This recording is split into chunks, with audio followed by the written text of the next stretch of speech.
හරි මාව ඇරස් කරන්නකෝ. මම රාජකාරියට බාධා කරා කියලා මේ මහත්තයා ඇරස් කරන්න යනවා. හරිද? බෑ මං වරද කරපු වැරද්ද බලන්න මේ මහත්තයා. හරිද?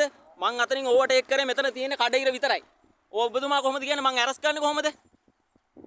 දඩකොලේ දීලානේ තින්නේ දැන්. මම හොරට ලයිසන් ගත්තලු. ඔයා කොහොමද කියන්නේ මං හොරට ගත්ත කියලා? මේ මගේ ඇඟපත බලන්න හරිද? ඇඟපත බලලා මේ මහත්තයා කියනට මං අරන් තියෙන හොරට ලයිසන්. එහෙම කතා කරන්න එපා මහත්තයා. හරිද? අපි කවදා හොරට ලයිසන් අරන් නැහැ. මහත්තයා කතා කරන්න ඉගෙන ගන්න. තමුසි කියලා මහත්තයා මට කතා කරේ. මම මහත්තයා කියලා කතා කරේ.